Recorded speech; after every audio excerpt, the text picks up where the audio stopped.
전설의 검이라 여기에 있어야 할 텐데. 성검. 듣는 웹툰 웹툰스타 347화 성검전설 지금 시작합니다.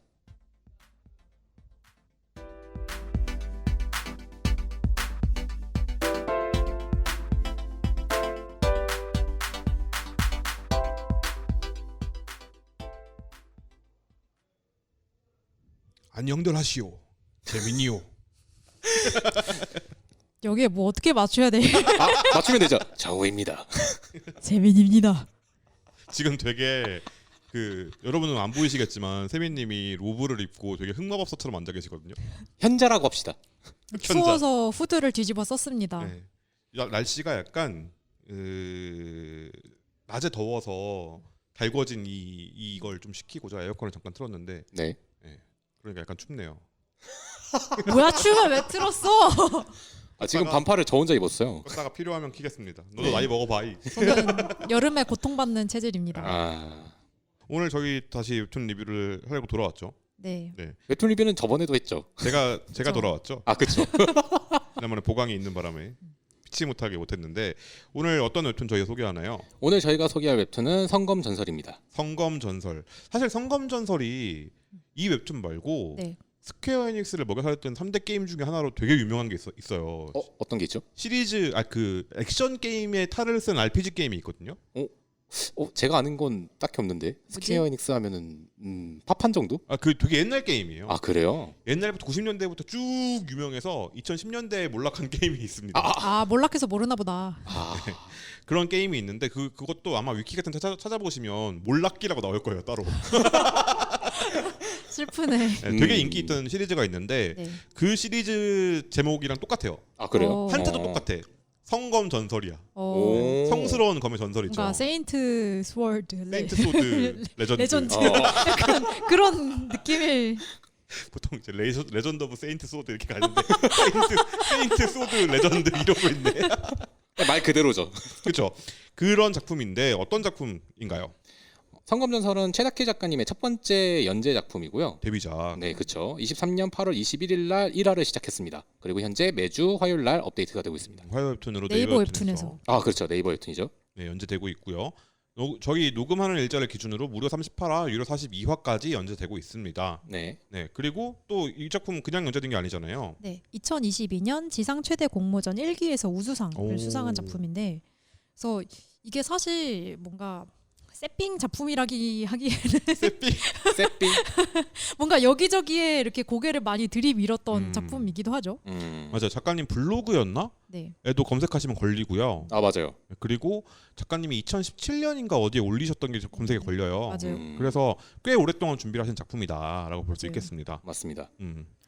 그 작가 홈을 통해서 확인된 작품 중에는 베스트 도전의 성검의 홀리소드. 우리 번역 나쁘지 않았네.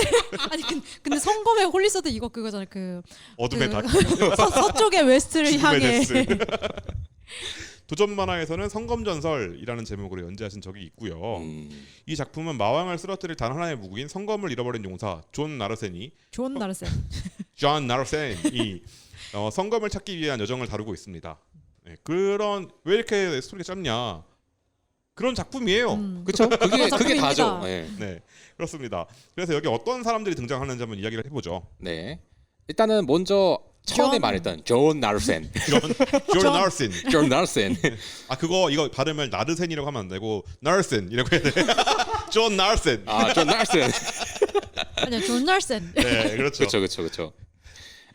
이 인물이 사실은 용사예요. 용사인데 마왕과 맞짱 뜨기 딱 직전에 갑자기 성검을 잃어버립니다.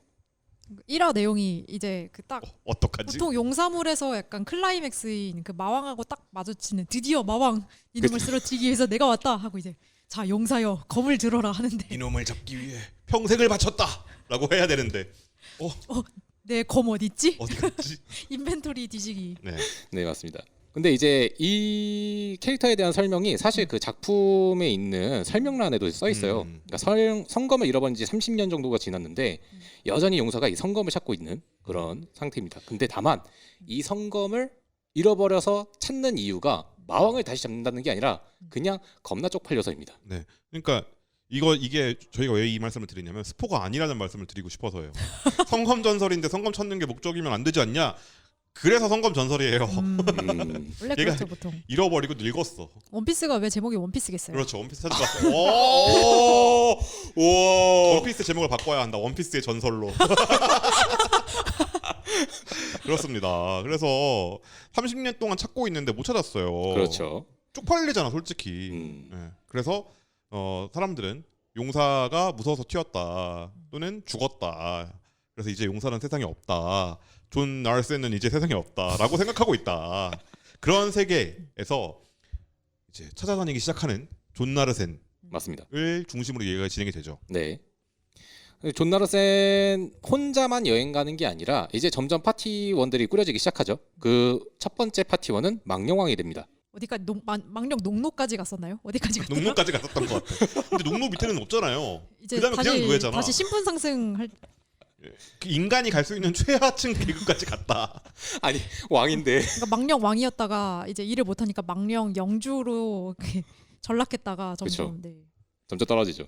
이게 좀 불쌍해요. 이 진짜 센 친구잖아요.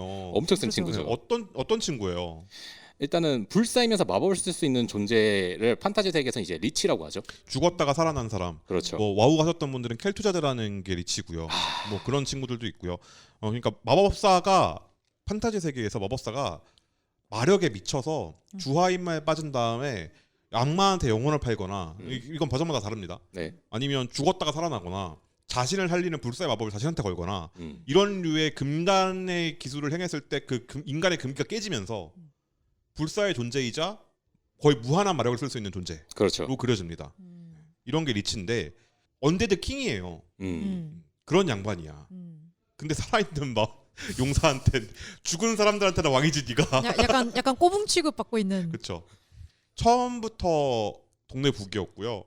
지금도 동네 북입니다. 그렇습니다. 약간 불쌍한 이 친구예요. 작품의 감초 캐릭터. 네, 맞아요. 약간 그런 걸 즐기는 것 같기도 해.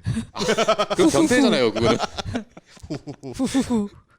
그렇습니다. 네, 그리고 아돌이라는 친구가 있어요. 맞습니다. 아돌은 음.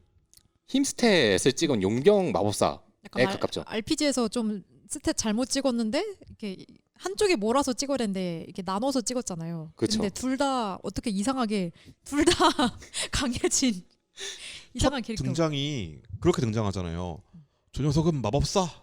곰이랑 싸우는데 막 맨손으로 싸워 막 지팡이로 물리 마법. 마법사라는데 마법을 언제 쓰고 있는 거야? 보면 모르겠나? 저게 마법이다. 그러니까 마법 같은 힘을 갖춘 마법사예요. 그렇죠. 아돌 스스로가 그 말을 해요. 어떤 일이든 마법처럼 해결하는 것이 마법사라고. 아, 그렇지. 네. 그렇기 그렇지. 때문에 본인은 마법사라고 합니다. 그렇지. 상대방을 취하게 만들면 술이잖아요. 주먹에 취하게 만드는 거야. 마술 새끼야 이러면서. 그렇습니다. 네. 이 친구도 오래전에 자취를 감춘 스승을 찾기 위해 여행을 가고 있어요. 근데 이 스승은 어떤 사람인가요?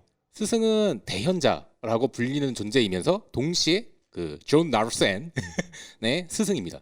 그러다 보니까는 존 나르센과 같이 여행을 다니면 스승님을 만나지 않을까. 사형. 아, 그렇게 되겠네요. 오. 사형이죠. 작품에서 단 한 번도 서로를 그렇게 부르지 않았지만 아, 사소한 건 넘어가자고요. 네. 그 은근슬쩍 이렇게 그러니까 파티에 받아준 적은 없다. 맞아요. 근데 항상 있어. 어느 거기에. 순간 곁에 있었다. 그 옛날에 리니지에 흰법사가 있었거든요. 약간 그런 느낌. 마법은 계약하다. 근데 마법으로 뭐 하냐면 마법으로 몬스터를 모아와요. 그 다음에 아, 때려서 주먹으로 이렇게. 근데 이 친구는 그 나중에 나오는데 마법도 상당한. 네, 맞아요. 그렇죠. 스승이 참 스승이야. 아, 저희가 녹음하는 지금이 또 스승의 날쯤 아니겠습니까? 그렇죠. 참 스승. 아, 그렇죠. 참 스승이십니다. 그래서 이 세 명을 중심으로 이야기가 진행이 됩니다. 한 명 더 있는데 그 친구는 이제 존재감이 없군요. 말씀해 주세요. 네. 우리 신 같은 존재. 음씨. 그 캐릭터도 설명을 할까 싶었는데 일부러 네. 제가 이야기를 안 꺼냈었어요. 씨 왜냐면은 무시하시나요? 아예 무시하지 않죠. 근데 그 이야기가 본격적인 이야기의 시작이라고 저는 생각하고 있기 때문에 일부러 스포일러가 될까봐 저는 사실 거기에 넘겼습니다. 그래서 이 이야기는 지금까지 저희가 3명에서 한 3.5명 그리고 3.5명과 0.5신 정도를 소개했어요. 그렇게 한 3-4명 정도가 파티를 꾸려서 다니는데 일단 용사가 겁나 세기 때문에 많은 파티원이 필요가 없습니다. 맞습니다. 약간 원펀맨 같지 않아요? 원펀맨은 혼자 다니죠. 파티원이 있긴 하지만. 원펀맨은 약간 그거잖아요. 애들이 싸우고 있으면 네. 그 원펀맨 격투 게임 있는 거 아세요? 아 알죠. 안 해만 전 모르는데. 격투 게임의 시간초가 뭐냐면 사이타마가 뛰어오고 있는 시간이에요. 우리끼리 싸우고 있다가 사이타마가 도착하면 히어로 협회가 이기는 거야. 그런 게임이 있어요. 약간 그런 느낌. 이 원펀맨이라면 이건 그 만인에 의한 만인의 복종이라고 1인에 의한 만인의 복종이라고 해야 되나? 철권 통치. 철권 통치. 주먹으로 해결하는. 네. 법? 이게 제일 가까워. 킹오파냐고요? 왜냐면 이게 주먹이 제일 가깝다는 이유가 뭐냐면 원래 여기 들었어야 되는 게 성검인데 성검이 제일 가깝다. 이거랑 말이 약간 다르잖아. 너를 성검으로 심판하겠다와 너를 주먹으로 심판하겠다는 느낌이 다르잖아요. 그런 느낌의 어떤 철권 통치를 보여주는. 통치할 마음은 없다 얘가. 왜냐하면 내가 용사인 거 들키는 순간. 근데 이미 공공연하게 다 알잖아요. 알죠. 존나렛은 찾으러 다니잖아요. 근데 그 차마 말 못하잖아. 처음에 파티원들은 딱 어떤 모험가들 만났을 때 그 말하잖아요. 그냥 마왕과 싸워서 장렬히 전사했다고 알려줘라. 네. 그러잖아요. 존나라센은 죽었다라고 존나라센이 말하고 다니잖아요. 근데 내가 밝혀지는 순간 그러면 성검 어디 갔어요 용사님? 이게 너무 쪽팔리는 거야. 이걸 건질 수 없기 때문에 이렇게 그 작은 적은 수의 파티원 그리고 철권 통치를 하면서 그 안에서 다니고 있는데 이 양반이 30년 동안이나 이걸 못 찾고 있어요. 사실 약간 할아버지죠. 네, 그렇죠. 존나 센 할아버지입니다. 저 지금 사람 이름 부른 거예요. 존나 센 할아버지. 존 나루센 할아버지입니다. 네. 이 할아버지는 진짜 약간 망명 같아. 성검. 그렇죠. 근데 너무 센 거야. 저는 처음에 리치가 너무 불쌍했어요. 그러니까 한번 싸웠었잖아. 그렇죠. 젊은 적 시절에 이제 한번 싸웠죠. 3년 전에 한번 싸웠었어. 근데 이제 다시 세력을 구축했다? 이제 30년 동안 겨우 다시 수복했는데. 그래서 이 용사놈 내가 처절한 복수를 하는데 와가지고 뒤통수 빡 치면서 야 잘 있었냐? 마돈토처럼 오잖아요. 빡 친 다음에 야 앉아봐. 이놈 하면서 막 일어나니까 이놈? 너 내가 누군지 몰라? 기억이 안 나? 주먹으로 기억하게 해줄게. 각인된 공포는 뇌 척수반사로 나온다. 그걸 느끼게 됐잖아요. 그렇죠. 나 얘가 너무 불쌍해. 근데 처음엔 되게 불쌍했거든요. 근데 한 30화쯤 이렇게 지나고 나니까 이 새끼 사실은 즐기고 있다. 이 리치를 데려온 이유가 있잖아요. 그렇죠. 나 리치 하나만 만들어주라. 리치한테. 리치한테. 그거 엄마 하나 동생 하나만 만들어줘. 야 내가 좀 살리고 싶은 사람이 있는데 말이야. 리치 하나만 만들어주라. 약간. 그 리치가 어떻게 만들어지는지가 중요한데 이 리치는 죽은 사람을 부활했을 때 이 금기를 깨면서 생겨나는 게 리치란 말이에요. 그리고 마력이 강한 사람을 깨우면 그 마력이 강한 사람이 일어나면서 리치로 그 마력에 폭주하면서 리치를 변해버리거나 아니면 애초에 리치를 만들 수 있거나 약간 그런 식으로 나뉘어요. 그 어떤 장르마다. 네. 그렇죠. 근데 이 작품에서는 죽은 동료를 리치로 부활을 시키면 이 사람이 어떤 폭주 상태가 아니라 그냥 멀쩡하게 그냥 리치로 그냥 평범한 언데드가 된다.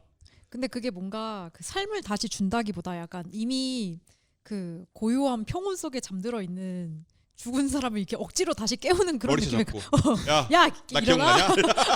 무서워 이러면서. 예토전생도 아니고. 예토전생은 이 리치를 만드는 것에 비하면 상당히 신사적이죠.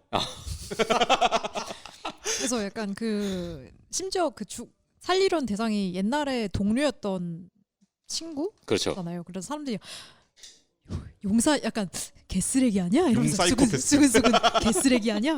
용사이코패스야. 아니 뭐라 그래야 되지? 그 자기의 목적을 위해서라면 수단과 방법을 안 가리는 사람. 근데 그 사람이 존나르센이고 동료가 죽었을 때 슬퍼하긴 했을까? 이렇게 말하니까 되게 쓰레기 주인공 같다. 상당히 쓰레기죠. 네, 굉장히 그렇습니다. 쓰레기네요. 그리고요, 이 망령왕이 다시 그 리치로 부활시켜 줄게, 알았어라고 말을 하면서 이제 같이 여행을 떠나게 됩니다. 그렇죠. 그 리치를 부활시키기 위해서는 다양한 재료가 필요하기 때문에 재료가 뭐가 필요하다라고 말했더니 난 그런 거 모르겠고 네가 길 안내해를 시작으로 이제 이야기가 전개가 됩니다. 그렇습니다. 그러니까 이 어떤 판타지 장르를 음. 어떻게 보여줬다고 해야 될까요? 이 작품이요? 네. 저렴하게. 그 쌈마이. 맞습니다. 네. 더 적절한 표현이 생각이 안 나네. 그러니까 판타지에 탈을 쓴 개그 만화다. 네, 그렇습니다. 그러니까 작품의 어떤 표현이나 이런 것들은 되게 힘을 많이 주셨어요. 엄청 극화체 스타일. 맞아요. 약간 그래픽 노블 같은 느낌도 살짝 나기도 약간 하고. 있죠. 약간 네. 서양 쪽 그림체 느낌. 힘을 되게 많이 준 그림체에 연출도 되게 신경 많이 쓴 게 보이거든요. 그러니까 소스를 쓰더라도 한 번 더 터치를 한다거나 그 채색이라던가 이런 부분에서 되게 슥 덮어버리고 넘어갈 수 있는 그 한 번 등장하고 죽는 몬스터들도 되게 꼼꼼하게. 여기도 점점 그 작품 맨 밑에 크레딧이 나오잖아요. 배경하고 채색 담당이 점점 한 명씩 더 늘어나더라고요. 전개될수록. 그거 잘 되는 작품 특징이잖아요. 그래요? 증식하는 증식한 어시들. 처음에 한 명이었다가 두 명이었다가 세 명이었다가 여섯 네 명인가 5명인가 된 것 네. 같아요. 네. 그렇게 넘어가죠. 그러니까 이 작품은 그런 그림을 가지고 있어요. 맞아요. 그러다 보니까 저는 이제 개인적으로 처음에 그림체만 봤을 때는 좀 베르세르크, 그러니까 다크 판타지로 워낙 약간 그런 유명한 느낌의 작품이 있는데 그런 느낌이 너무 세서 사실 개그물이라는 생각은 전혀 안 들었었어요. 1화부터 개그물이지 않아요? 하지만 그림만 봤을 그림만 때. 보면. 하지만 가장 이제 제가 처음에 터졌던 데가 그 마왕이 말을 할 때 말을 끊어서 말을 하더라고요. 그 줄바꿈. 맞아요. 킹 받는 줄바꿈. 아니 그거를 작가 홈에서도 휴재 공지를 할 때 똑같이 그거를 이제 끊어서 써가지고 사람들이 마왕이 썼냐 막 이러고 있어요. 하지 마라. 약간 이런 식으로. 진짜. 그러다 보니까 저는 개인적으로 그걸로 인해서 이거 좀 신선한데 마왕이 저렇게 말을 한다고? 라고 생각했다가 그 이후에 또 에피소드들을 보면은 좀 커뮤니티에서 많이 쓰는 뭐 밈이라든지 또는 뭐 인터넷 드립 같은 것들을 좀 많이 활용하더라고요. 그게 이 차이가 되게 크잖아요. 네. 그 그림은 그러니까 대사를 다 빼고 그림만 딱 보면 막 하게 돼요. 근데 대사를 딱 보는 순간 떡하지? 이 개 뭐지? 라는 생각이 든단 말이야. 그러니까 이 차이를 굉장히 크게 만들어놨어요. 맞아요. 일부러 더 크게 만든 것 같아. 그러니까 약간 그 뭐라고 해야 될까? 되게 진지하게 생긴 배우들 있잖아요. 모델들. 그쵸. 그런 사람이 입을 열었는데 목소리가 안녕하세요 이렇게 나오는 느낌이야. 뭐지? 이게 뭐지? 어떻게 반응해야 될지 모르겠다. 약간 이런 느낌. 그래서 댓글 중에서 약간 서양 만화 가져와서 대사만 바꿔 쓴 것 같다 막 이런 얘기도 있었고. 맞아요. 그런 류의 그 차이를 부르는 그 말이 있을까요? 이런 차이. 사람한테 붙으면 어떤 캐릭터한테 붙으면 이걸 갯모해라고 부르잖아. 근데 이런 만화에서 이런 거는 뭐라고 불러야 될까요? 갭이긴 한데 네. 갭 모에는 아닌데. 갭 개그. 갭 개그? 누가 약간 개그 용어 개그 치는 방식을 뭔가 하나의 방식을 있을 것 같아요. 정해주면 좋겠다. 혹시 있는데 저희가 모르고 있는 거라면 댓글로 알려주시면 정말 감사하겠습니다.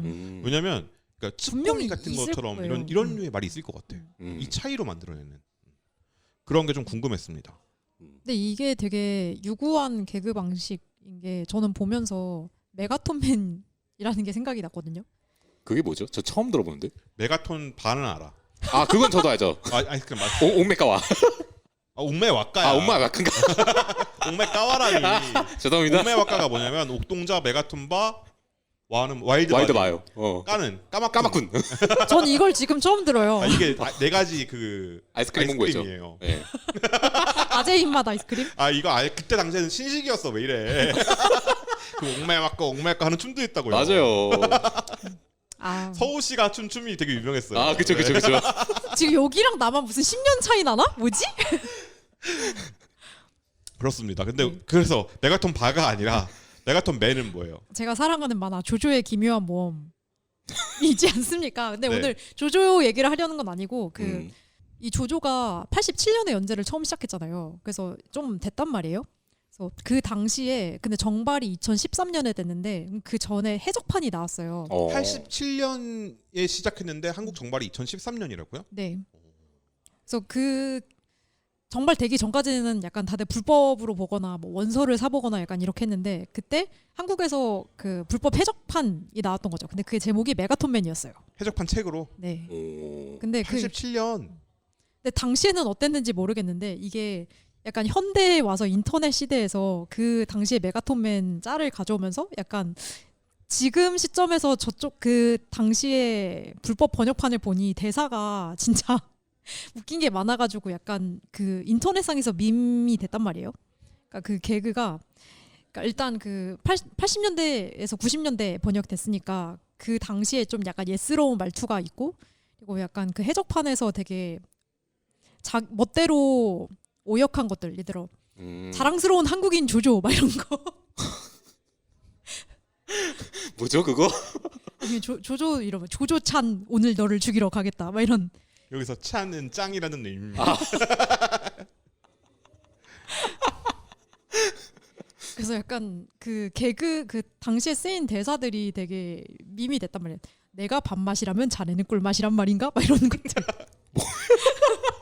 아 검색해 보세요. 검색하면 많은데. 다음은 조조찬 내 놈이다. 이런 것도 있고. 얼라 나랑 닮았네 이런 것도 있고. 그래서 이게 유명해진 게 그러니까 조조 그림체가 되게 엄청 극커체잖아요. 그쵸. 북두해건스러운 되게 그 음영 많고 되게 진지한 그림체인데 대사는 약간 조조창 오늘 너를 죽이러 가겠다. 약간 이 갭에 이게 인터넷에서 밈이 됐단 말이죠. 약간 이게 웃긴 이유가 좀 성검전설이 웃긴 이유랑 좀 비슷하지 않나 는 이야기를 해보고 싶었습니다. 그게 있을 것 같아요. 그러니까 저도 지금 메가톤맨 검색해서 보고 있는데 네. 방금 제가 저걸 찾았습니다. 뭐요? 내가 밥맛이라면 자네는 꿀맛이란 말인가? 아니 근데 진짜 왜 모르 인터넷 둘 다 안 했을 리가 없는데 왜 모르지? 아니 이 짤은 알아. 근데 메가톤맨은 몰라요. 아 짤로는 보신 적 있으셨어요? 체리의 편지. 조조 찬 오늘 안으로 너를 죽여주마. 그리고 아까 그 되게 근육질인 사람이 이렇게 옆 박혀가지고 쭈그러져 있는데 에고라고 하고 있는 거. 약간 뭐죠 그 귀여운 말은? 나 이것도 뭐야 아빠가 왔어.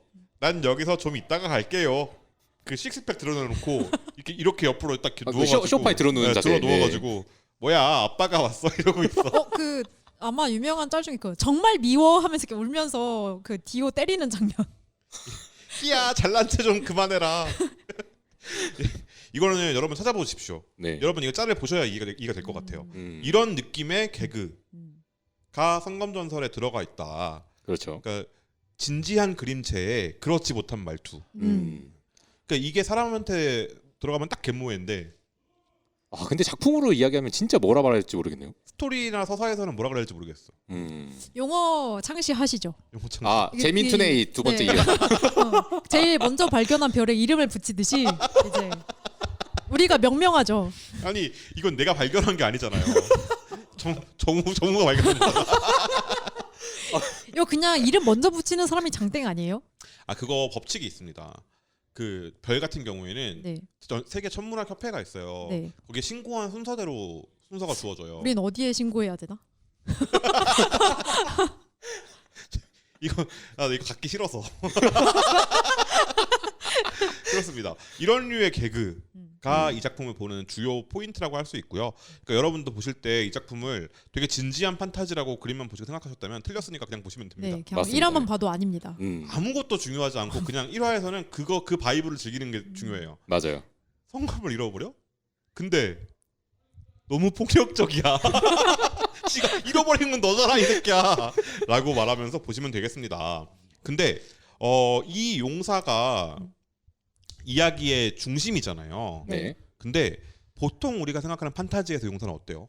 그러니까 저희가 이제 생각하는 판타지의 용사는 그러니까 예시로 하나 들자면 장성의 프리랜이란 작품. 힘멜. 그쵸. 그러니까 모두를 위해서 내가 희생하여 그 평화를 위해 마왕과 싸운다. 용사 중에 용사 힘멜이라네. 그런 모습이 가장 강한데 요 작품에서 나오는 용사 존 나르세는 전혀 그런 모습이 보이지가 않죠. 정반대. 그렇죠. 그러니까 용사가 세상의 평화를 위해서는 내가 희생해도 좋아라면 이 존 나르세는 나를 위해서라면 세상을 희생해도 좋아. 그게 나의 어떤 그 중요한 가치나 이런 게 아니라 내가 쪽팔리지 않기 위해서라면. 이게 뭔가 그러니까 저희가 지금까지 말한 것만 들으면 되게 악역처럼 그려질 것 같은데 또 그건 또 아니거든요. 그러니까 맞아요. 그 질서악에 가깝습니다.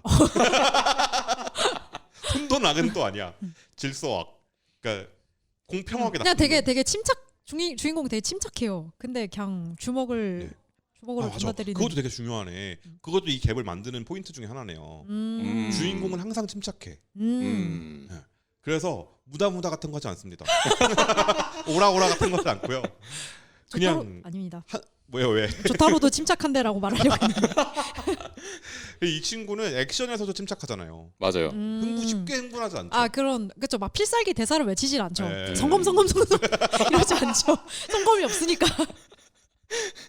정권 지르기 이런 거 안 한다. 그렇습니다. 그러니까 용사라는 직업 자체가 원래는 평화를 위해서 희생하는 어떤 사람. 그러니까 직업이라기보다 그런 사람들을 우리는 용사라고 부르는 대의를 거지. 위해서 뭔가 자기를 희생할 수 있는 사람. 그렇죠. 그런 사람을 우리는 용사라고 부르는데 아주 거리가 먼 양반이다. 그렇죠. 그렇다고 어떤 탐욕이나 아니면 사사로운 이득에 눈이 멀었냐? 그게 아니야. 근데 이 그 쪽팔리다는 것도 사실 아직 약간 좀 의중이 덜 풀린 느낌이 있지 않아요? 약간 뭔가 있는 것 그래서 같긴 뭔가 한데 이 주인공이 성검에 집착하는 이유가 뭔가 더 있는 것 같은데 아직 그렇게 명확하게 밝혀지지 않았습니다. 쪽팔림이라는 게 사실 자기의 명예를 위한 거잖아요. 나의 명예를 위해서 세상을 멸망시켜도 좋아라고 생각하진 않아요. 나의 멸망을 위해서 사람 한둘쯤은 살려내도 좋아 라고 생각하는 게 문제지. 살려내는 게 아니라 리치로 만들어도 좋아. 약간 이런. 영원히 고통받게 만들어도 좋아. 왜냐면 리치는 죽지 못하거든. 그렇죠. 그런 정도의, 그래서 아까 질서악이라고 말씀드린 거예요. 이 세상을 파괴하는 데 관심이 없어. 하지만 마왕을 쓰러뜨려야 해. 자기 목적을 달성하는 데는 관심이 있다. 그게 질서죠. 근데 그걸 위한 수단이 악이야. 수단은 가리지 않는다. 그러니까 귀찮다. 아니면 내가 성검을 찾기 위해서 하는 행위에 방해가 된다. 그러면 대가리 깹니다. 맞아요. 근데 이게 뭔가 또 사륙을 즐긴다거나 막 그렇게 또 막 잔인하게 묘사되는 작품은 아니고 그냥 약간 주먹으로 뚜까 팬다 약간 이런 느낌에 가까운. 그렇죠. 이게 뭐 죽인다라는 말도 안 해요. 꿀밤 한 대만 맞아라 그래요. 근데 그 꿀밤이 엄청나게 강하죠. 센네. 그래서 정우님은 이거 얘를 보면서 존 나르세를 보면서 생각난 캐릭터가 있었다고. 사실 그 화상기환의 청룡도 많이 생각을 했었어요. 왜냐면은 어찌됐든 이야기를 풀어 나가는데 나한테 방해가 되는 애가 있다면 뚝배기를 먼저 깨자라는 마인드가 같더라고요. 청명의 명대사 대가리. 그렇죠. 대가리 이 새끼야. 그런 것처럼 어떤 이게 되게 여기가 설명하기 되게 어려운 부분인 것 같아요. 그러니까 사사로운 이익을 위한 것이냐? 아주 그렇진 않아. 그렇다고 얘가 선하냐? 아주 아니야. 그렇진 않아. 그것도 아니에요. 진짜 그것도 아니에요. 그리고 얘가 악이냐? 아주 그렇진 않아. 좀 애매한. 네, 애매한데 무력이 강하냐? 이건 예스야. 아주 강하다. 야, 그럴 때 캐릭터가 어떻게 되느냐? 모든 자기 자신의 어떤 그 욕망을 이루기 위해서 꿀밤 한 대로 해결을 한다. 사륙을 벌이는 게 아니에요. 꿀밤 한 대인데 그게 이제 지구 권력급 꿀밤인 거지. 국가 권력이 아니야. 지구 권력이야. 그러니까 너무 아프게 때리니까 리치도 그 꿀밤 앞에 굴복하지 않았습니까? 근데 리치가 약한 게 아니었다. 그러니까. 존 나르센이 존나 존나를 센 거였다. 존나를 센 거였다. 그러니까 그렇다고 이제 쓸데없는 희생을 해서, 그러니까 예를 들어서 철권 통치라고 아까 잠깐 얘기했지만 꿀밤 통치에 가깝잖아요. 꿀밤 통치. 이 꿀밤 통치를 위해서 그러니까 다른 애들한테 본보기로 뭐 좁힌다거나, 네. 그 다음에 니네들 앞으로 다 꿀어라고 말한다거나 이렇게 하진 않죠 또. 맞아요. 권력욕은 또 없어. 맞아. 자기의 무력을 뭔가 그런 식으로 활용하진 않는데 그냥 오로지 성검을 찾는다. 딱 이거 성검에 하는. 미친 놈이에요. 성검에 여기에 지금 대본에 써 있는 거 보면 성검에 미친 망령이라고 되어 있어. 아 근데 약간 묘한 게 그 성검이 아까 원피스를 얘기했는데 원피스처럼 뭔가 그 실체 없는 무언가일 느낌이 되게 크지 않아요?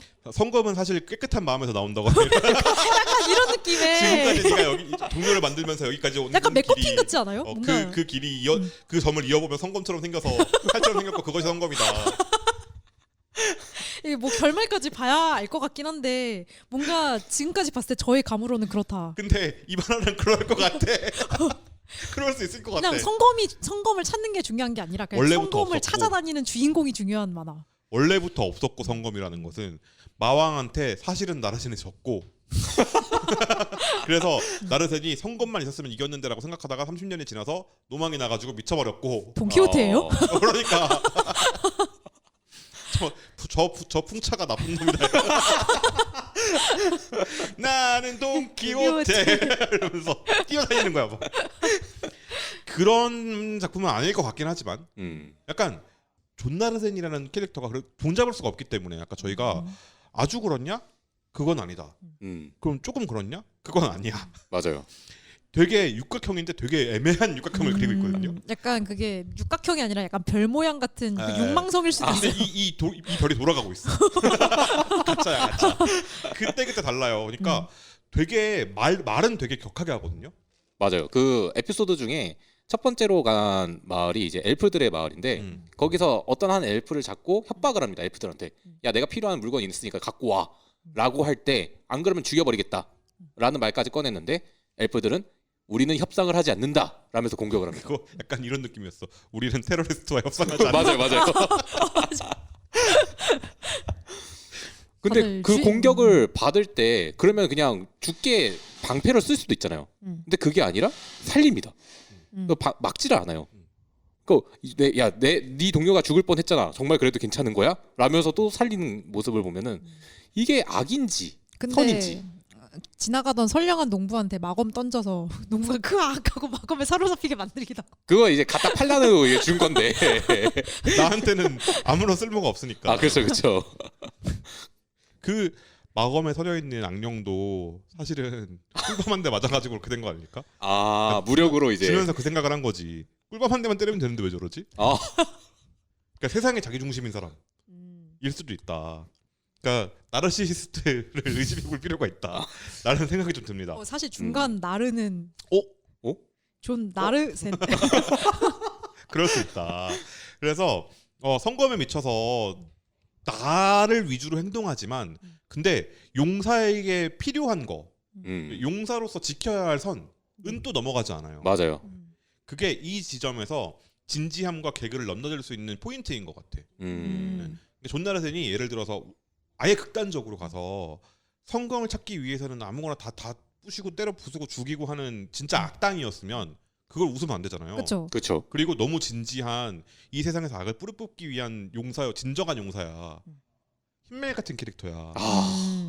미래 아름답죠 그냥. 그거 아름다운 얘기잖아 그냥. 웃긴 게 아니죠. 근데 아름답죠. 양면성을 다 가지고 있어야 웃길 수 있다라는 생각이 들었어요.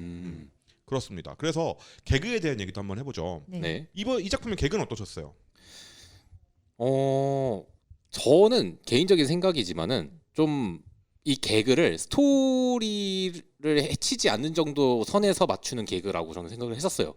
왜냐면은 개그에만 집중하는 게 아니라 오히려 스토리를 이어나가면서 이 용사들이 가지고 있었던 또는 파티원들이 가지고 있었던 과거에 대한 이야기 또는 이들이 찾고 원하는 물건에 대한 찾아가는 이야기를 점점 더 끌어내고 있는 중이라고 생각하고 있어요. 그렇기 때문에 저는 좀 스토리 중심의 개그가 아니었을까라고 생각합니다. 그러니까 스토리 중심의 개그를 하면 예를 들어서 우리가 게임을 할 때 막 사냥을 해요. 정비를 하러 마을에 가잖아요.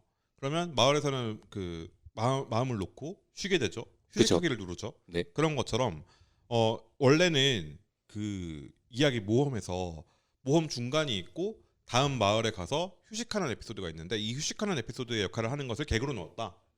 그런 느낌이죠. 그럼 이야기는 한 줄로 쭉 깨어져 있고 그 개그를 지렛대 삼아서 계속해서 점프하면서 이야기를 진행시키고 있다라고 네네. 보신 거고 태민님 어떠셨어요? 저는 이 작품이 스토리가 중심에 있고 거기에 개그를 곁들이는 방식이 아니라 이 작품은 개그가 무조건 중심이고 거기에 단편이 아니라 웹툰을 연재를 해야 되잖아요. 그래서 스토리를 붙인 것에 가까워 보인다고 생각했습니다. 그러면 이제 정우님은 스토리가 있고 거기에 개그가 말뚝처럼 박혀 있는 거라면 세민님은 개그가 아래 있고 스토리를 그 징검다리처럼 깔아놓았다. 이제 밟을 때마다 올라오는 건 개그. 그렇죠. 그러니까 이 사람은 그러니까 작가님은 개그를 하고 싶었는데 거기에다가 약간 이런 식의 스토리에다가 용사가 성검을 잃어버렸다는 스토리면은 재밌을 것 같다. 판타지는 보통 진지하니까 그거를 예상을 뒤엎고 개그로 가면 더 재밌겠다 싶어서 이런 걸 짠 게 아닌가. 그러니까 전 처음에는 개그가 있었을 거라고 봐요. 그러니까 산 꼭대기에 성검이 있어. 거길 위해서 올라가는 길이 없어. 네. 암벽 등반을 해야 돼요. 그 암벽 등반을 할 수 있는 코스가 말뚝으로 깔려 있는데 그 말뚝이 개그라는 게 정우님의 입장이라면 세민님은 개그를 놓으면서 가다 보니 성검을 찾게 되었다라는 이야기인 거잖아요. 전 두 가지 다 동의가 돼요. 네, 두 가지 다 동의가 되고 어느 정도 일리가 있다고 생각해요. 근데 이야기는 처음부터 끝까지 완성되어 있었을 것 같고 근데 연재를 하다 보니 늘어났을 수 있을 것 같아요. 근데 이 작품이 가지고 있는 어떤 지금까지 보여준 퍼포먼스를 봤을 때는 정우님의 말이 초반부 그리고 세민님의 말이 지금 연재되고 있는 부분인 것 같다는 생각이 좀 들었어요. 저는 이 작품을 처음 본 게 여고생 드래곤 완결나고 나서 약간 그 여고생 드래곤의 맛을 잊지 못하면서 그런 작품 없나 하다가 딱 봤는데 약간 이 작품 처음 봤을 때가 좀 비슷했거든요. 판타지 배경 그리고 거기에 그 약간 거기도 판타지에다가 그 저렴한 인터넷 커뮤니티의 밈과 개그들을 섞은 그거였잖아요. 근데 좀 다른 작품이긴 한데 그래서 그런 점에서 이 작품 근데 저는 여고생 드래곤이 좀 더 스토리 중심이고 이 작품이 좀 더 개그 중심이라고 생각했어요. 그게 그렇게 생각할 수 있을 것 같은 게 그러니까 여고생 드래곤은 직선적으로 가잖아요. 스토리가. 네. 민지 돌아갈 거임. 그렇죠. 드래곤 거기 살 거임. 이걸 교차해서 계속 보여주면서 맞아요. 스토리는 어디에 가면 현자가 있대. 그 현자를 찾아서 가자가 4분의 3 정도 돼요. 현자를 만나고 나서의 이야기가 한 4분의 1 되고 이 전체를 쭉 관통하는 이야기는 민지가 골드 드래곤 민지가 돌아가기 위한 여정이란 말이에요. 네. 이 이야기밖에 없어요. 그렇죠. 근데 성검전설은 어때요? 성검전설 같은 경우는 일단은 성검을 찾아야 된다에서 동료를 리치로 만들어 성검을 다시 찾자가 되었고 그 이후에 리치를 만들기 위해선 재료를 모아야 된다. 이야기가 그죠? 돌아가네요. 구조가 직선적이기보다는 좀 더 방사형으로 퍼지고 있어요. 맞아요. 이야기가. 그래서 그 두 가지를 동시에 느낄 수 있다고 생각해요. 근데 목표는 하나지. 성검을 찾자. 어떻게가 달라지고 있다. 그러니까 성검전설이 처음에는 그러니까 아직도 지금도 목표는 성검을 찾자인데 그 성검을 찾기 위해서 성검을 찾으려면 이걸 해야 돼. 이걸 하려면 이걸 해야 돼. 약간 이런 식으로 계속 뻗어나가는 그게 복잡해져서 원래 목적이 뭐였더라? 약간 그렇죠. 이렇게 되는 느낌이 게임 살짝. 중에 그런 게임이 있어요. 처음에 딱 접속해서 들어가서 보면 메인 퀘스트 마왕 토벌 나는 레벨 1이야. 약간 그런 느낌의 그 스토리 전개란 말이에요. 네. 그러면 레벨을 올려야지. 레벨 올려 사냥을 해. 사냥을 하려면 칼이 필요해. 칼을 하려면 철이 필요해. 철을 하려면 곡괭이가 필요하다. 약간 이런 느낌으로. 그러니까 마왕이 되기 위해서 철을 캐고 있는 거야. 마왕을 잡기 위해서. 그런 느낌의 스토리 구조인 거죠. 이게 그러니까 게임의 감각이 좀 더 가까운 게 이쪽인 것 같아요. 그리고 실제로 약간 게임의 밈이나 그런 드립 같은 걸 더 많이 차용하고 있는 것 같기도 해요. 그러니까 저도 인터넷을 할 만큼 했거든요. 안 하지 않았는데. 망령이야 망령. 근데 그 성검전설의 드립 한 절반 정도는 전 모르겠어요. 근데 댓글 보면은 약간 그 소위 약간 롤이나 그런 약간 게임 많이 하는 사람들한테 익숙한 밈들. 막 그러니까 저는 게임을 안 했지만 그 노루 약해요. 이게 그 게임에서 나온 드립이라는 네. 것만 알거든요. 그래서 그거 보면 사람이 깔깔깔깔 하면서 좋아하는 거 보고 그렇군. 약간 이런 느낌으로. 방금 말씀하신 노루 야케엄이 뭐냐면 그 하스스톤에서 드루이드가 진짜 기본십이긴 한데 드루이드라는 직업이 있어요. 이 그쵸. 친구가 그 반은 말이고 반은 인간이에요. 반은 엘프예요. 그래서 그 이 친구의 별명이 노루예요. 근데 개사기 직업이었거든요. 근데 이 직업을 하는 애들이 징징거리는 거야. 노루 약해요, 뿌잉뿌잉 하고. 지금 여고생 드래곤이 비슷한 이야기다라고 말씀하셨는데 정호님 어떻게 생각해요? 저는 개인적으로 이 작품을 보면서 던전밥을 많이 떠올렸었어요. 왜냐면 던전밥에 간단하게 이야기만 하자면 어떤 모험가 파티가 이제 레드 드래곤과 만났을 때 한 명이 희생을 해서 나머지 파티원들을 살립니다. 근데 그 희생을 한 파티원이 이제 파티 리더의 친동생이었던 거죠. 그래서 파티 리더가 남아있는 몇몇 인원들과 함께 여동생을 구하려고 다시 던전으로 들어가는 건데 돈이 없어서 식재료를 못 구하니 던전에서 몬스터를 사냥해가지고 그걸로 밥을 짓는 해먹은. 그렇죠. 그거에 대한 이야기입니다. 근데 일단 요 작품에서도 던전밥도 일단 목표가 그거잖아요. 여동생을 찾는 거. 근데 거기까지 가는 길에서 몬스터를 사냥하고 그 몬스터로 밥을 짓는다라는 거를 저는 개그로 받아들였어요. 그렇기 때문에 전 던전밥 요리만 하라고 생각했는데. 그 과정에서 개그가 중요한 역할을 하긴 하죠. 예를 들어서 처음에 버섯 버둥버둥거리는 거 발음 먹지 않는 게 좋네. 그쵸. 그리고 자르죠. 그러니까 던전밥은 유쾌하긴 한데 개그만 하냐라고 하면 모르겠는데 성검전설은 너무나도 개그만 하잖아요. 그렇죠. 개그가 좀 더 딥하게 들어가죠. 성검전설이. 근데 어찌됐든 그 흘러가는 방향이 저는 그게 비슷하다고 생각을 했었어요. 그렇죠. 같은 재료를 메인 재료로 쓸 수도 있고 아니면 그 위에 뿌리는 고명으로 쓸 수 있는데 개그라는 재료를 가지고 밥을 지으면 이 던전밥이래. 이 성검전설이 되는 거고 그거를 이 재료를 위에다 뿌리면 던전밥이 되는 거라고 생각해요. 던전밥은 던전밥에서 개그는 빼놓을 수 없는 소재긴 해요. 그 요소긴 한데 그게 메인은 아니지. 그 특히 후반부로 갈수록. 그렇죠. 약간 우리가 강철의 연금술사를 개그만 하라고 부르진 않잖아요. 그렇죠. 그런 느낌인 거죠. 네. 모든 만화에서 개그는 쓰여야 하는데 그걸 어떻게 적절적소에 쓰느냐 그리고 얼마만큼의 비중으로 쓰느냐가 중요하잖아요. 성검전설은 개그가 거의 절반 이상 차지하는 개그를 빼놓고 이 만화를 얘기할 수 없어. 이 정도 수준이라면 던전밥에서 개그를 빼면 좀 더 진지한 만화가 될 뿐이죠. 약간 그런 느낌인 거예요. 근데 그 얘기에는 좀 공감이 갔어요. 주인공이 사페다.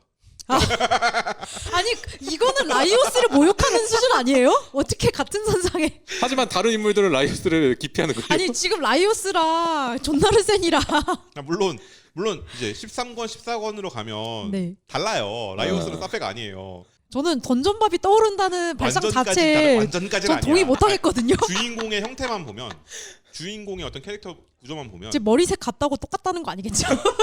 아니 겉모습 말고 심성도 심성도 다른데? 내가 목표를 이루기 위해선 네. 마르시는 정말 싫어하잖아요. 그쵸. 너무너무 싫어한단 말이야. 거기 나오는 네. 이제 엘프 마법사는 그 몬스터들로 요리를 하기 싫어하는 거죠. 먹을 수 없어라고 말을 하는데 존나르센은 굶든가 그럼 약간 이러고 가는데 라이오스는 그래도 배고프잖아 한 입만 먹어봐 약간 존나르센은 꿀밤을 맞으면 먹고 싶어질 거야. 그러니까 완전 다른 캐릭터라니까요. 완전까지는 아니라는 거지. 내 말은 내 목표를 위해서 내가 정한 법칙을 어기는 것은 너의 선택이야. 하지만 그러면 너는 나와 동료가 될 수 없어. 근데 너는 가야 될 걸? 전 이 두 캐릭터가 비슷하다고 말하는 건 거의 정우님과 재민님은 비슷하다 이 수준 아니. 근데 그런 류의 어떤 그 캐릭터 설정이 있고 그리고 그 무엇보다 마르실이 정말 기겁하면서 싫어하다가 먹으면 또 맛있게 먹어요. 맞아요. 이 차이를 이용해서 개그를 만들어내는 거. 그게 어떤 던전밥의 초반부에 되게 중요했던 파트라고 봐요. 네. 그래서 정우님이 왜 그렇게 느꼈는지는 이해할 수 있었어. 그래서 두 분 다 그 어떤 그 설득력은 있다. 그래서 요거는 제가 결정을 내릴 심판관은 아니에요. 오늘 황희정승 롤인가요? 네 말도 맞고 네 말도 맞다. 황희정승. 근데 여러분도 한번 댓글에 남겨주시면 좋을 것 같아요. 나는 어떤 게 좀 더 동의가 된다. 한번 보시고 나서 남겨주시면 좋을 것 같고 그리고 정우님은 이걸 단순한 개그물 이상으로 좀 보셨다라고 말씀하셨는데 맞아요. 네, 어떤 점에서? 지금 저희가 초반부 부분만 이야기했는데 지금 현재 에피소드 끝난 부분이죠. 모키스토르라고 흡혈귀 나오는 부분.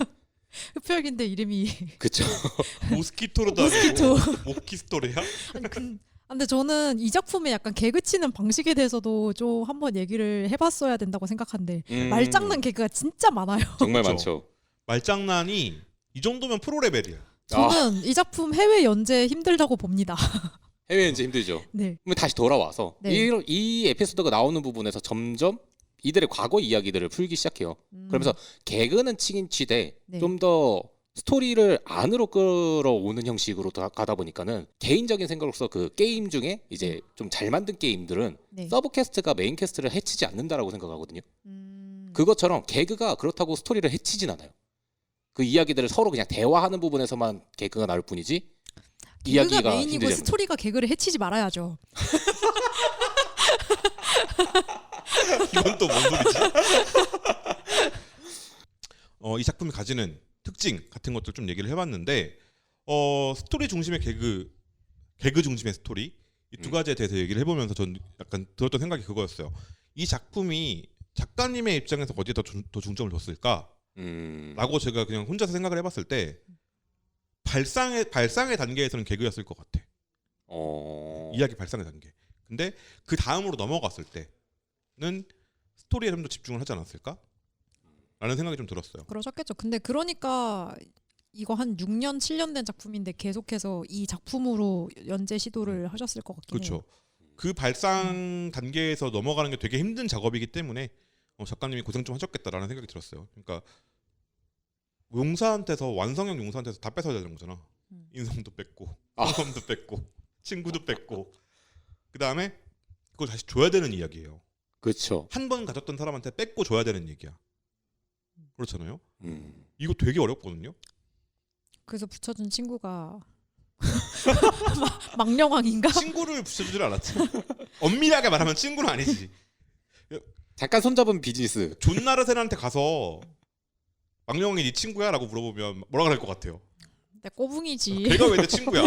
아니 나는 그럴 것 같아. 망령왕한테 가가지고 그 조인트 까면서 야 내가 내 친구야? 그럴 것 같아. 그런 느낌이 들었다. 근데 그게 되게 어려운데 그걸 꾸역꾸역 해내고 있다는 느낌이 좀 들었어요. 작가님이 좀 버겁겠다. 왜냐하면 신인이 하기엔 이야기가 되게 커요. 맞아요. 그래서 이걸 잘할 수 있을까라는 생각이 처음부터 들었거든요. 근데 지금까지는 그래도 잘 해내가고 계신 것 같아. 근데 앞으로가 좀 걱정이 됩니다. 저는 더 커질 텐데 이야기가. 그러게요. 괜찮나? 근데 이미 많이 커진 것 같기도 하고 모르겠는데. 그 유료본 오늘 업데이트된 유료본 42화를 봤을 때 거기서부터 저는 세계관이 너무 커지고 있는데 그러니까 그 생각이 그거 드는 보고서 거예요. 그 생각이 들어서 궁금하시면 직접 한번 42화를 결제해서 보시는 것으로 하고요. 이 작품 이야기할 때 저는 장르의 변화 저희가 그 지난번에 녹음했을 때 저 있을 때 그 네. 얘기했었잖아요. 그 순정 빌런. 순정 빌런도 장르 변화의 연장선상에 있는데 그렇죠. 이 작품도 장르 변화의 연장선상에 있는 작품이다라고 저는 생각이 들었어요. 음. 그러니까 판타지 장르라고 했을 때 판타지의 근본이 뭐라고 생각하세요? 근본 작품. 근본 작품이요? 반지의 제왕? 그리고 저는 해리포터. 동의하십니까? 반지의 제왕이 더 근본 아니에요?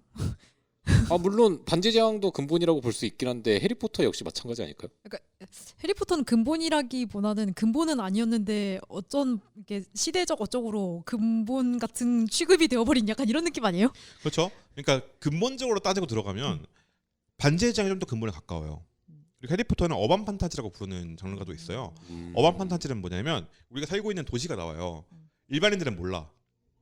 근데 사실 주인공은 마법 세계 또는 어떤 영혼의 세계 또는 혹시 그 게임 중에 그 최근에 나온 페르소나라는 게임 아세요? 알죠. 페르소나 5 막 이런 것처럼 현실의 판타지를 섞는 거? 네, 현실 세계 안에 남들은 모르는 판타지 세계가 있다. 다 어반 판타지의 기본이거든요.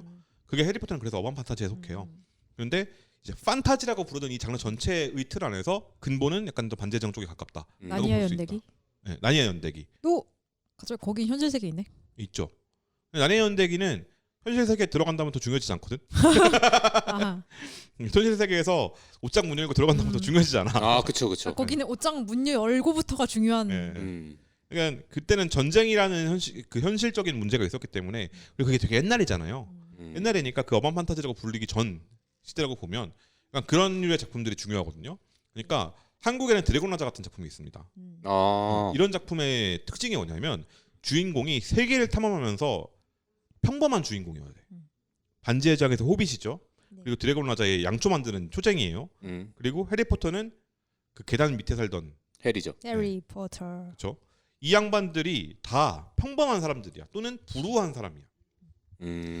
이런 사람이 세계를 탐험하면서 세계를 이해하고 성장하면서 어떤 근원적인 변화를 겪고 성장해서 원래 살던 곳으로 돌아온다. 라는 이야기를 가지고 있어요. 이게 흔히 말하는 영웅의 12단계 플롯을 따라가요. 영웅의 12단계가 뭐냐면 일상에서 모험을 받고 모험을 하면 한 번은 거부해야 돼. 또는 거절당해야 해. 전 모함 안 가요. 네. 여기 살 거예요. 그걸 해리포터에서는 그러니까 근본 플롯인 거지 이게. 판타지. 요즘에 안 맞아요 이게. 그렇죠.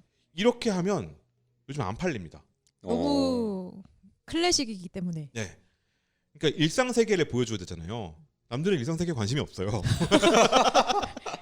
일단 차에 치이고 시작한다. 네. 트럭에 치이고. 예를 들어서 반지의 제왕에서 제가 되게 자주 드는 예시인데 1권 반지의 제왕 읽어보셨나요? 아니요. 책은 안 읽어봤어요? 읽어봤어요. 네. 영화로만 봤어요. 읽어보셨나요? 아니요. 더 실수미 없다. 꼭 읽어보세요. 진짜 재밌어요. 아, 그 정도요? 네, 재미를 보장합니다. 오. 근데 지금 보면 너무 지루할 수도 있어요. 초반부가. 왜냐? 1권의 절반에서 3분의 1 정도가 뭐냐면 호빗의 생태계예요. 호빗 생태학이에요. 호빗은 평균적으로 몇 살까지 살고 키는 어느 정도 되고 땅을 파고 동굴에서 살며 뭐 하루에 6끼를 먹는데 점심을 가장 성대하게 먹고 발바닥이 두껍고 발바닥에 털이 많고 그래서 신발을 신지 않고 또 밖으로 나가는 것을 무서워해서 자기들끼리 모여 살고 가장 멀리 나가는 호빗은 빌보 베긴스라는 호빗인데 그 사람의 131번째 생일이 오늘이다. 되게 와. 호빗 압축 강의 들은 것 같네요. 그런 식으로 이야기가 진행돼요. 왜 그러냐? 이 세계를 보여주는 게 목적이기 때문이야. 아. 그리고 소설에선 이해 가능해요. 웹소설 말고 그냥 소설. 왜냐면 한 권은 샀잖아. 읽어야 될 거 아니야. 아, 이미 샀으니까 읽어야 된다는 거군요. 거기서 계속 이거 설명해줘. 제가 웹툰은 1화 결제하고 다음 화를 결제하지 네. 않을 수 있기 때문에. 그렇죠? 그러니까 판타지 장르의 원래 근본은 이 세계를 어떻게 세팅하느냐. 오. 그래서 내가 세팅해놓은 이 세계를 약간 TRPG랑 비슷해. 내가 세팅해놓은 이 세계를 어떻게 탐험시킬 것이냐. 그래서 판타지의 매력이 그건 것 같아요. 그 모르는 세계로 들어가는 거. 그렇죠. 아. 그러니까 일상 세계가 긴 거예요. 들어갈 수 있게. 내가 지금 여기서 로그인하는데 그러니까 오래 걸리는 거야. 그러니까 그 세계가 진짜처럼 리얼하게 느껴져요. 디테일하게 느껴져야지 그치. 거기 몰입이 되잖아요. 그렇죠. 그러니까 네가 지금부터 봐야 되는 호빗들은 이런 애들이야를 길게 설명을 하는 거죠. 해리포터의 1권 기억나요? 하도 오래돼서 그날은 기억이 안 납니다. 해리의 12살 생일이었다. 네. 그렇게 시작해. 그리고 원래 1권의 시작은 이 해리가 그 처음에 프리벳 드라이브로 날아오던 날 12살이 아닌 것 같네요, 갑자기. 10살이었나 아무튼 네. 프리벳 드라이브로 날아오던 날로 시작해요. 음. 그 살아남은 아이로 시작해. 오, 갑자기 그 첫 소설 1권 그 첫 부분 갑자기 막 머릿속에 그려진 그 골목에서 네. 덤블도어가 오, 맞아. 일루미네이터 꺼내가지고 맞아. 일루미네이터 맞아. 가로등 이렇게 불 다 네. 켜는 그걸로 시작하는. 꺼요 처음에. 다 끕니다. 맞아. 다 끄면 여기서 브리스톨 상공을 넘어서 해그리드가 탄 오토바이, 시리우스 블랙이 준 오토바이 옆에 맞다. 해리가 타고 있어. 그게 쭉 타고 넘어옵니다. 그리고 쿵쿵 하면서 내려. 그럼 아이가 자고 있는데 그 아이 머리에 번개 상처가 있더라. 그래서 어린 놈이 안 됐어요 하면서 해그리드가 덤블도어한테 아이를 주고 그러면 덤블도어가 그 바구니를 받아서 그 편지를 넣고 집 앞에 놓는다. 이렇게 시작해요. 그리고 그 다음 장이 동물원 가는 거야. 그 뱀. 네. 기억나기 시작했어요. 그런 식으로 진행돼요 이야기가. 그 이유가 뭐냐면 네가 지금부터 얘를 따라갈 거야. 주인공은 얘야. 해리라는 아이야. 이 아이한테 이런 과거가 있어. 그 일이 있은 이 뒤로부터의 이야기를 우리는 만나게 될 거야. 세계대 인물이다. 네. 이 세계 안에 얘의 주인공. 예를 들어서 그 드래곤 라자. 이거는 후친 에드발이라는 친구가 어떤 친구인가를 되게 오랫동안 설명을 해줘요. 그게 이 영웅의 12단계에서 판타지의 근본 플롯이라고 할 수 있어요. 근데 이야기에 들어가기 위한 진입로인 거예요. 첫 번째 문이야. 독자한테 놓인. 여기 이 첫 번째 문을 끼익 하고 열고 들어가야 되는데 매체가 오래됐으면 오래됐을수록 이 문이 두껍고 큽니다. 아, 그래요? 장르의 장벽 같은 네. 걸까요? 해리포터를 사야 돼. 읽어야 돼. 아무런 정보가 없어. 읽을 거예요? 아니죠. 못 읽죠. 굳이 왜? 저는 그래서 제가 초등학교 1학년 때 엄마가 그 책을 샀거든요. 그래서 사줬는데 1학년한테 이따만한 두꺼 엄청 두껍잖아요. 그래서 한 몇 달 동안 안 읽고 그대로 뒀어요. 저는 영화를 보고 나서 책을 처음 읽었어요. 하지만 첫 페이지 펼치는 순간 넘어갔어. 나는 이미 책 안에 빨려 들어갔어. 펜시브처럼 빨려 들어간다. 그러니까 책을 시작하면은 이제 못 놓는데 그 첫 장을 넘기기에 그쵸. 장벽이 있다. 왜냐하면 나한테 아무런 정보가 없거든. 음. 주변에서 많이 읽는다고 해. 많이 읽는다고 하면 그 나이 때는 많이 읽는다고 하니까 보기 싫어. 아, 청개구리 홍대병이에요? 청개구리. 그렇단 말이죠. 근데 제가 가장 많이 본 책 중에 하나가 해리포터예요. 특히 1권부터 3권까지. 거의 저는 그때까지가 레전드라고 봐. 그리고 4권 약간 별로였고 5권 흐흐흐 하면서 보고 6권 노잼이었고 7권 개꿀잼이었고 이렇게 생각한단 말이에요 저는. 근데 왜 이런 문이 두껍고 크냐면 매체가 오래될수록 정보를 받을 수 있는 공간이 없어요. 내가 이 작품에 대해서 알 수 있는 방법이 없어. 해리포터에 대해서 알려면 해리포터 읽는 수밖에 없어요. 그쵸. 인터넷 검색 안 되나요? 그때 옛날이야. 아 옛날 기준? 오케이. 무슨 소리 하는 거야? 요즘은 다 매체가 오래될 수밖에 없잖아 지금. 요즘은 다 이렇게 구글 최상단에 이렇게 뮤 위키가 이렇게 뜬다고요. 꺼무위키 가가지고 다 보면 작품을 볼 필요가 없다고 생각을 하게 되잖아요. 요즘에는. 심지어 요즘은 그냥 나무 위키 읽고 다 봤다 약간 네. 이렇게 생각해요. 아니면 아. 유튜브 가가지고 요약본 보거나. 그렇죠. 근데 책의 시대에는 책을 읽지 않으면 그 책에 대해서 얘기를 할 수가 없었어. 예를 들어서 3권에 나오는 히포그리프의 이름은 히포그리프의 이름은 히포그래프가 이름이 아니구나. 벅빅. 아 맞다. 그 죽게 되는 히포그리프, 살려낸 히포그리프, 헤르미온느 그거 가지고 모래시계 가지고 그런 식으로 읽지 않으면 여러 번 반복해서 읽지 않으면 기억이 안 남는 것들이 있어요. 이런 거를 어떤 매체가 확인시켜 주려면 이야기에 빠져들게 해야지. 그 과정이 일상에서부터 시작하는 거야. 내 일상이랑 비슷한 곳에서부터 계속해서 끌고 나가야 되는 거야. 계속 기름칠을 해줘야 되는 거야. 그래야 내 일상과 비슷하게 느끼면서 이 사람이 빠져 들어가는 거죠. 반지의 제왕이 왜 호빗 마을에서 시작했냐면 당시에 대부분 사람들은 도시에 거주했고 농촌에 살았던 경험이 있는 사람들이에요. 그러니까 도시에 살면서 난 바쁜 도시에 살지만 내 고향은 농촌이야. 그 농촌을 떠올릴 수 있게 만들어 놓은 거예요. 그런 식으로 이야기를 꾸미는 거지. 약간 향촌 소설이었구나. 그러니까 이게 반복되면 장르가 됩니다. 지금 제가 예를 든 작품들은 이 장르의 대표적인 작품들이에요. 이런 게 반복되고 사람들이 이야기로 들어오는 틀거리, 어떤 틀의 형태를 띠게 되는 거. 우린 이걸 장르라고 부르죠. 그래서 세상을 들여다보는 틀, 이 세계를 들여다보는 틀이 장르예요. 근데 우리가 판타지라고 얘기하면 딱 떠오르는 풍경이 있죠. 성이 있고 드래곤도 아마 있을 것이고 오거나 오크 같은 몬스터도 있고 그리고 오크의 색깔 피부색은 초록색일 것이고 뭔가 정형화된 종족들이 있고. 그렇죠. 그렇죠. 엘프도 나올 것이고 엘프는 금발에 머리를 뒤로 넘기고 있을 거고 잘생겼을 거야. 키도 클 거야. 이런 식의 생각을 하게 되잖아요. 그럼 고블린은 키가 작고 뭐 이런 거. 네. 근데 현대 판타지 하면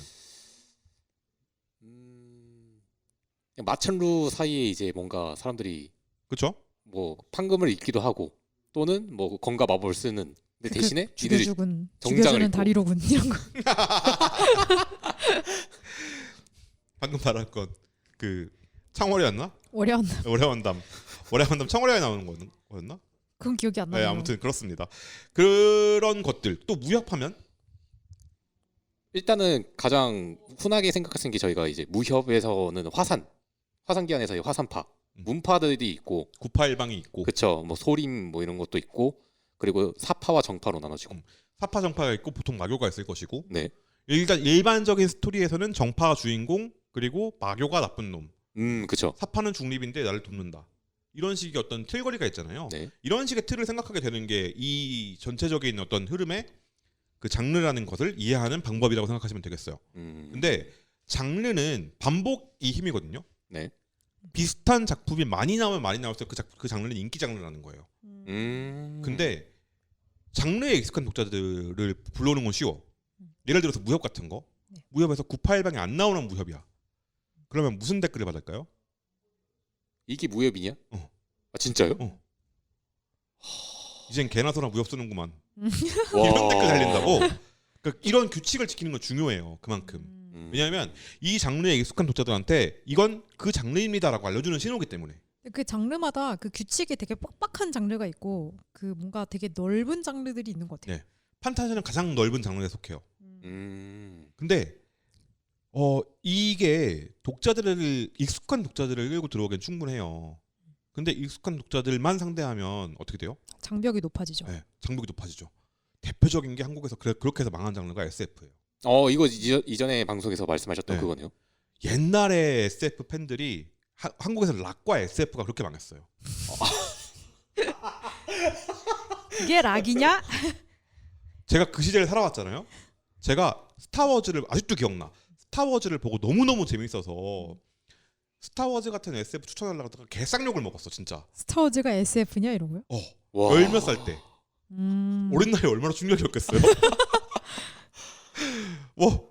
그때 막 인터넷 문화가 점잖았던 시절이거든요. 점잖았던 시절에 이제는 개나 소나 스타워즈 보고서 SF라 그러고 그건 스페이스 오페라라고 부르는 건데 SF 근본도 모르면서 무슨 SF를 보겠다고 하는 거냐 이러면서 막 나한테 엄청 뭐라 그러는 거야. 그래서 SF 손절했거든요. 이런 식으로 떨어져 나간 저기 사람들이 되게 무서운 많아. 동네다. 와. 되게 많았어. 그러니까 누가 그랬을까라고 생각하시겠지만 그런 생각하시는 분들이 보통 달았어요. 그러니까 되게 힘들어 들어가기가. 그때 정보가 어디 있어? 믿을 만한 정보가 어디 있어요?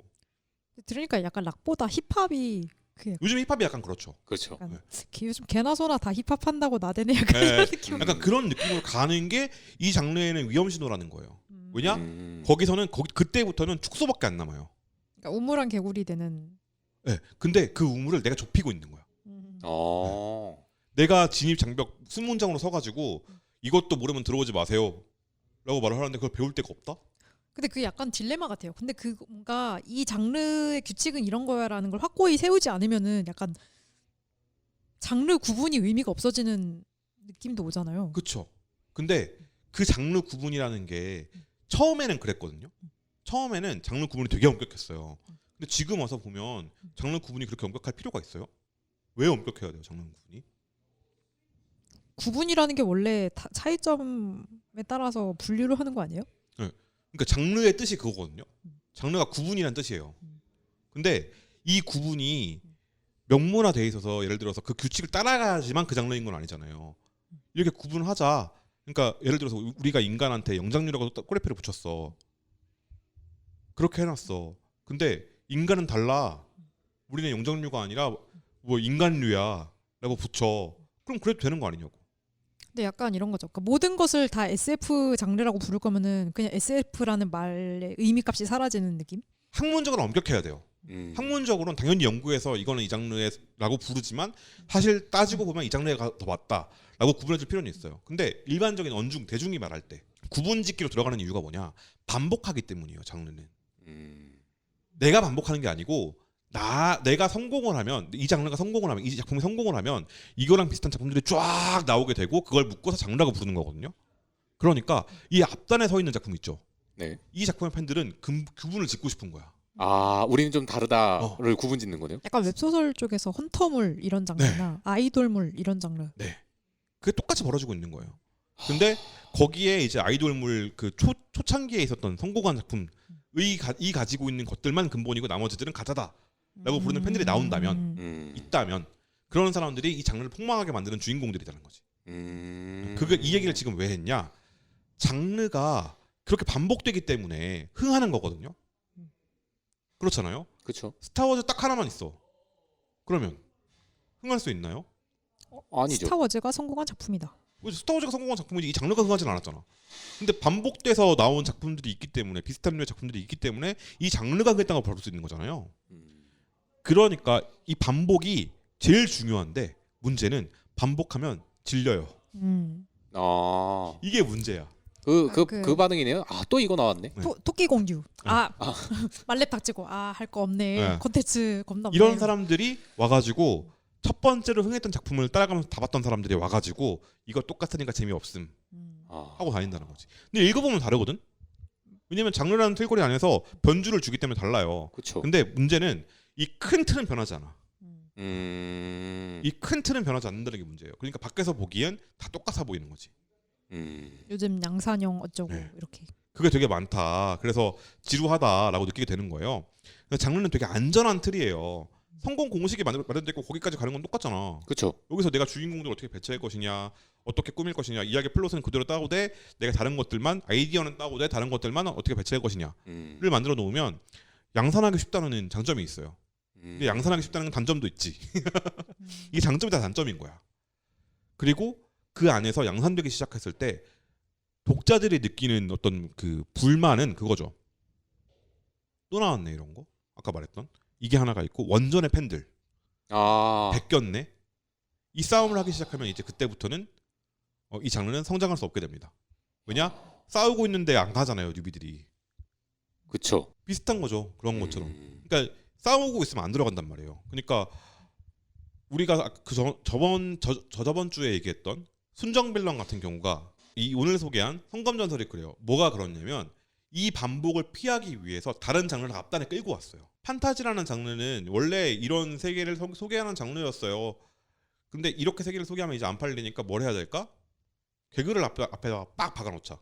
그거랑 이제 그 님들 다 아는 용사가 마왕을 구하기까지 스토리는 생략. 자, 마왕 대면했을부터 시작합니다. 약간 마왕 이제 뒤졌어요. 근데 못 죽여요. 로 시작하죠. 그리고 그 아까 말했던 여고생 드래곤도 이 세계물 많잖아. 판타지도 많잖아. 근데 여고생 이 세계 판타지를 섞으면 없을걸? 로 가는 거죠. 이런 식으로 여러 가지 장르들을 섞어 놓는 게 요즘 트렌드다.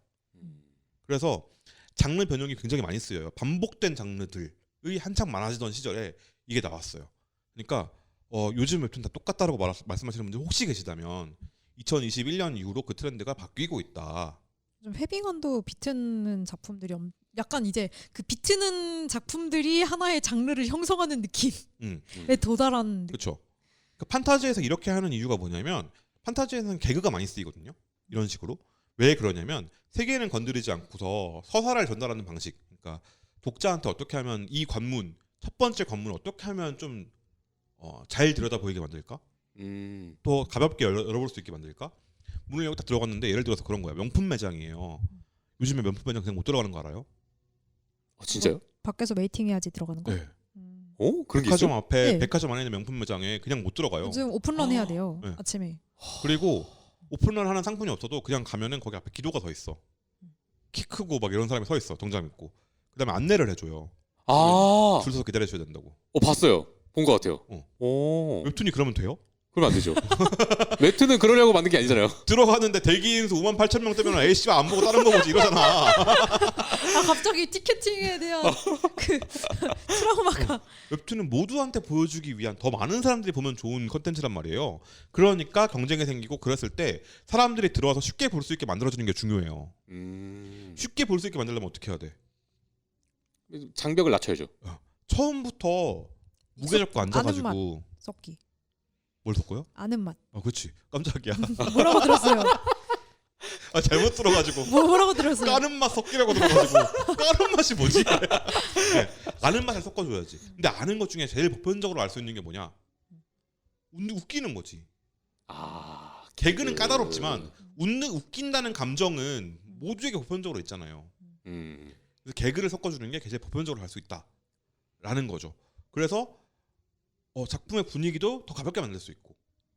여기 재밌는 거 하는 거예요. 오세요, 들어오세요. 문을 딱 열었는데 막 혈압 사종주 막 나오고 있고 빰빠바라바밤 하고 있고 저도 정장 입고 있어. 나는 반바지 입고 있는데 그럼 죄송합니다 하고 그렇게 되잖아. 근데 문을 딱 열었는데 그냥 사람들 다 막 지금 쥐 하고 싶은 거 하고 있어 막. 나 신경도 안 써. 그럼 들어가가지고 아이스 아메리카노 하나요 할 수 있잖아. 그죠. 그런 걸 필요하다는 거죠. 그런 걸 웹툰에서도 하고 있고 연재하면서 초반부에는 더 폭넓게 사람들을 데려가고 연재하면서 한 중반부 1년 정도 되면 그때부터 진심이 나오기 시작합니다. 숨겨왔던 마음을 그때쯤에. 꺼내는구나.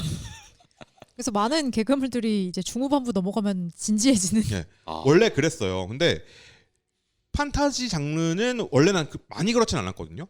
근데 2021년 이후부터 2021년 말 이후부터 이런 작품들이 늘어나기 시작했습니다. 땅콩 작가의 여고생 드래곤이나 김규삼 작가의 은탄 이 작품들이 연재됐던 게 2021년 11월하고 12월이에요. 이때부터 이런 작품들이 좀 늘어나기 시작했어. 그리고 왜 그렇다고 보냐면 판타지라는 장르가 웹툰에서 되게 많이 반복됐고 독자들한테 피로도를 느끼고 있다. 독자들이 피로도를 느끼고 있다라고 느낄 시점에 이런 작품들이 등장한 건 그거에 질린 독자들 이거 보러 와라 오. 라고 얘기하고 싶었던 것 같아요. 어. 그래서 이때 당시에 2021년 말쯤에 여고생들하고도 데이트를 쳤고요. 은탄은 어떻게 시작했는지 아세요? 은탄 그 좀 빡센 판타지 아니었나요? 그렇게 기억하고 있지. 네, 저는 그렇게 처음에 듣고 있어요. 흑길동으로 시작합니다. 뭘로 시작한다고? 흑길동. 흑길동? 흑길동이 흑인이었다면 아, 아, 맞아요. 그 그걸로- 2화 아니었어요? 네? 2화 아니었어요? 뭐가? 그 내용이 나오는 게 2화 아니었어요? 저는 2화로 기억하고 있어가지고 1화부터 그렇게 나오던 거예요? 아니 초반부 말하는 거잖아요. 아, 초반부는 그죠. 아, 오늘 죄송합니다. 왜 이래? 초반부에 그렇게 흑길동으로 엄청 흥했어요. 이런 만화가 있네 크크크 하면서 그랬던 이유가 이게 바이럴이 돼야 되는 거야. 초반 어그로를 끌어야 네, 된다. 초반 어그로가 끌려야 되는 거죠. 근데 그게 불쾌한 어그로면 안 돼. 유쾌한 어그로면 사람들이 들어와서 와 진짜네 하면서 보면서 웃는단 말이에요. 그렇게 100만 명이 1화에 걸리고 그 다음에 50만 명이 남으면 성공이지. 대성공이지. 이런 식의 어떤 일종의 어그로를 끌기 위한 노력들이 이어집니다. 그러면 실제로 많이 모았냐? 예를 들어서 성검전설을 한번 볼게요. 초반 한 달 동안 관심이 찍히는 게 있잖아요. 네. 변태처럼 이걸 기록해놨어요. 와우.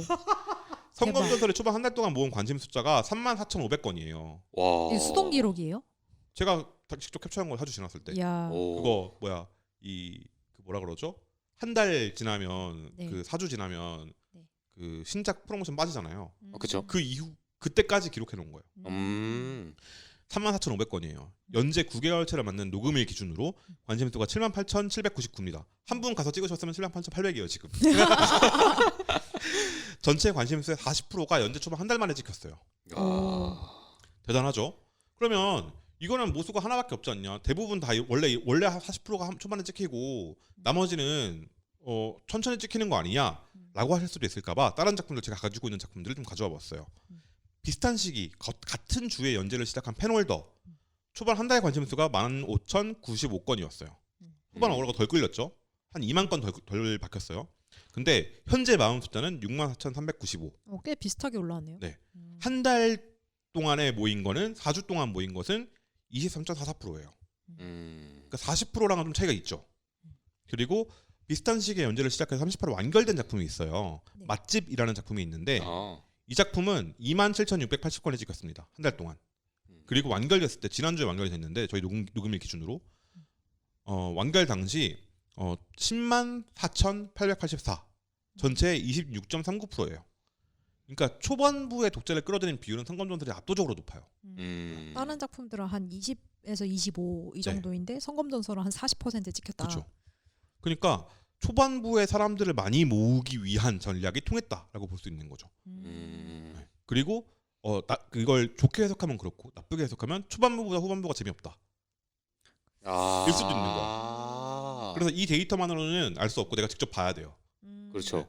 실제로 보니까 어떠셨어요?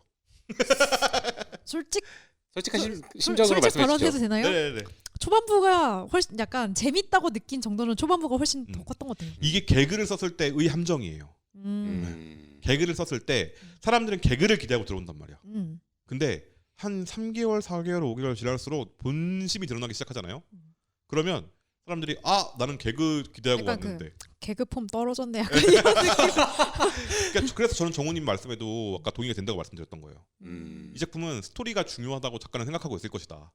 하지만 독자는 그렇게 생각하고 있지 그렇죠. 않을 것이다. 그래서 케빈님 말씀에도 아까 동의가 된다고 말씀드렸던 거예요. 그러니까 그게 되게 중요하다. 근데 그러면 왜 이렇게 그런 류의 어떤 옛날에 연애라는 개념이 희박했던 시대에는 연애는 곧 결혼이었어. 평생을 함께하는 거였어. 그러니까 초반에 고백할 때 전심전력을 다해서 고백해야 돼. 내 모든 걸 걸어야 되는 거야. 그러니까 이게 내 모든 걸 걸어야 되니까 얼마나 빡세요. 그죠? 이 빡센 걸 장르로 대입을 하면 판타지 세계에서 내가 만든 이 세계를 너에게 보여줄게라고 세계를 부딪혀 오는 거야. 와. 빡세죠? 그러니까 사전 지식을 너무 많이 요구하는 것처럼 느껴지고 독자가 공부해야 될 것도 많고 또 그동안 있어 왔던 그 팬들의 행태가 있잖아. 그러니까 그 장르 진입 장벽. 네. 저 장르 무서워서 시작을 못 하겠어요. 약간. 그런 거 있죠. 네. 그런 류의 장벽이 생겨버린단 말이에요. 어. 너무 진지하게 작품 초반부를 만들면. 근데 개그로 풀어내고 성검전설이나 아니면 뭐 순정빌런이나 여고생들의 원이나 이런 작품들처럼 초반부를 개그로 풀거나 아니면 던전밥도 마찬가지예요. 음. 던전밥 3개 뒤로 가면 되게 복잡해요. 맞아요. 네, 근데 초반부에는 뭐야 버섯 먹네 이렇게 시작한단 말이야. 이걸 도미노를 쌓아가는 거예요. 점점 크게. 그러려면 독자들이 몰라도 상관없어요라고 해서 들어와야 되는 거죠. 음. 그리고 연애도 비슷하지. 지금은 그렇게 전심전력을 다가와서 첫 만남에 결혼해주세요라고 말하는 남자를 사귈 겁니까? 왜 만나요? 그러니까 누군지도 모르는데. 그러니까 첫 만남에 첫눈에 반했습니다. 사귀어주십시오라고 말하면 사귈 거예요? 그 싸다고 받는 거 아니에요? 그러니까 이게 그때와는 지금은 달라진 거죠. 음. 지금의 장르도 똑같이 변했다. 그래서 전심전력으로 초반부터 부딪혀가면 부담스러워. 독자들이 이거는 좀 이렇게 타서 튕겨나갑니다. 뒤로 가기. 옛날 작품들은 근데 그래요. 음. 옛날 작품들은 그러니까 그런 류의 작품들이 옛날에는 되게 많았는데 그걸 깨지기 시작한 게 꽤 오래됐고 지금은 성검전설까지 보면 이제 이게 대세가 됐다. 그걸 깨는 게. 그리고 순위로도 좀 드러나고 있는 것 같아요. 성검전설은 초반에는 8위 막 3위까지 올라갔다가 지금은 한 14위 3월 달에 14위 정도 찍었었고요. 그리고 지금은 한 20위권으로 내려와 있어요. 그러니까 진심이 나오면 순위가 떨어지는 당연한 수준입니다. 사람들은 진심을 바라지 않아. 하지만 그게 있어야 의미가 있죠. 그 작품이. 그렇기 때문에 장르별로도 좀 차이가 있지만 이런 식으로 진행이 되는 경우가 많이 늘어났다. 그래서 우리는 앞으로 장르의 어떤 변용이나 어떤 크로스를 더 많이 보게 될 거고 이거에 은근진하게 나가면 안 된다. 요즘은 오히려 장르 변형이 없는 작품이 더 특이한 것 같아요. 전 그게 당연하다고 느끼는데 그거를 근본 없다고 말씀하시는 분들이 계실까 봐 오늘 얘기를 했어요. 요즘 장르들이 근본 없네. 그 말이 팬을 떨어뜨린다고. 이 장르의 다음이 없게 만든다고. 그러니까 뭐 근데 또 이런 흐름이 있으면 또 역반응으로 이제 또 약간 그 근본. 맞죠. 근본 네. 찌끈찌끈해져. 튜닝의 끝은 순정이다 이러면서 클래식 정통 판타지 약간 그게 요즘 거에 그 섞여서 나오는 요즘 맛에 근본을 섞어서 나온 소설이 있거든요. 네. 곧 웹툰으로 나올 거예요. 오늘만 하는 기사라는 작품이 있습니다. 그 계속 재민님이 밀었던 진짜 약간 근본 느낌다. 오. 소위 말하는 필력으로 밀어붙이는 느낌이 나요. 재밌습니다. 그런 류의 작품이 나오고 있다 이제. 이게 정반합이잖아요. 계속 돌아갈 거예요. 그러니까 유행 돌고 도는 것처럼 거기서 근본 찾으면 뭐다? 꼰대다. 그냥 즐겨. 재밌잖아요. 그냥 봐야죠. 네. 성검전설은 저는 되게 재밌게 봤기 때문에 초반부도 재밌었지만 저는 앞으로 더 진지하게 가더라도 저는 원래 판타지 좋아하잖아요. 그래서 그냥 재밌게 볼 것 같아요. 물론 그건 아쉽겠지. 초반에 그 야생적인 개그의 느낌. 야성적인 거 아니에요, 여러분. 야생적인 거예요. 미친 드립이다. 약간 이런 느낌. 근데 그게 어울리는 때가 있고 안 어울리는 때가 있으니까. 맞아요. 그렇습니다. 오늘 녹음 해봤는데 정원님 어떠셨어요? 저는 오늘 그 성검전설에 대한 이야기보다 사실 장르에 대한 이야기가 지금 많이 남고 있어요. 그래서 장르를 지금 제가 받아들인 느낌은 되게 재즈 같다는 느낌이에요. 재즈 갑자기 그러니까 사실 재즈도 되게 다양하게 분화가 되어 있는데 요즘은 그거를 구분해주지 않아요. 그러니까 물론 이 재즈는 어떤 기법을 썼다라는 말은 하지만 그렇다고 해서 꼭 그거를 무조건 이거야라고 말하는 게 아니라 이거와 저거를 섞어가지고 하나의 재즈로 만들었다라고 언급을 하거든요. 그래서 최근에 재즈 팬들도 그 말을 해요. 이건 무슨 기법 썼고 이런 말을 절대 안 해요. 그냥 재즈 들어왔더라고요. 그러니까 그것처럼 장르를 저희가 이제 접하는 데 있어서 그 문턱을 낮추기 위해서는 그냥 즐겨. 진짜 그냥 즐겨. 라는 걸 오늘 좀 많이 느꼈고 그렇죠. 최근에 제가 또 보고 있는 웹툰 중에 이제 포크앤나이프라는 네이버 웹툰이 있어요. 그거는 진짜 약간 좀 판타지 느낌이 되게 강한 작품인데 초반에 그거 제가 보기 힘들었었던 이유를 오늘 여기서 찾은 게 아니었을까. 뭔가 라고 생각이 장벽이 느껴지셨나요? 그건 진짜 장벽이 처음에 너무 셌어요. 오. 그래서 진짜 보다가 말았다가 다시 최근에 다시 보기 시작한 건데 그걸 왜 못 봤는가를 오늘 깨달은 것 같아요. 그래서 그걸 깨달으셨으니까 이번엔 재밌게 볼 수 있을 것 같은가요? 지금 꾸준히 보고 있으니 그래요? 예, 재밌게 보고 있죠. 다행입니다. 저는 오늘 녹음하면서 제가 사실 오늘 했던 얘기가 어디 강연 가거나 이러면 자주 하는 얘기거든요. 그러니까 장르적인 것들에 너무 집착하지 마라. 그러니까 웹툰이 뭐 이거 좋고 나쁘고를 떠나서 이 생태계 구성된 방식이 그렇잖아. 더 많은 사람들을 모으기 위해서 만들어진 매체이기 때문에 여기에 집중하는 게 맞다. 초반에는. 그리고 거기서 충분한 숫자를 많이 쌓으면 작품을 만들다가 명작만 나오면 다시 올라가요. 정말 거짓말처럼 올라가더라고. 어디서 소문이 나나 봐. 나 빼고 다 톡방 만들었나 봐. 저희도 그 소문 내는데 좀 일조를 해야겠네요. 네. 그래서 그 소문내는 그 후원자분 계시면 아니 정말로 제가 여러 군데 이제 PD들도 알고 하잖아요. 물어봤어요. 어디 커뮤니티에서 제일 영향력이 큰 것 같냐. 모르겠대요. 자기들도. 유튜브도 뒤져보고 다 뒤져봤는데 다 상주하고 있거든요. 거기에 스파이들이 숨겨져 있어. 어떻게? 그 약간 그렇게 점조직으로 뿌려서 다 정보를 캐오는데도 없어. 원인이 없어. 근데 작품이 잘 나오잖아요. 네. 그러면 거짓말처럼 순위가 올라가. 이제다가 좋은 에피소드 나오면 이렇게 쭉 올라가. 신기하다. 너무 신기하죠. 근데 그거를 알 수 있었던 그 성검전설 녹음이었어요. 뭐냐면 얘기를 하다 보니까 되게 깨달은 게 있어. 당연히 재밌으면 올라가겠지. 그리고 보던 사람들이 주변에 보는 사람들한테 소문을 내겠지. 그쵸. 이게 아주 폭넓으면 커뮤니티에서 아. 안 잡히죠.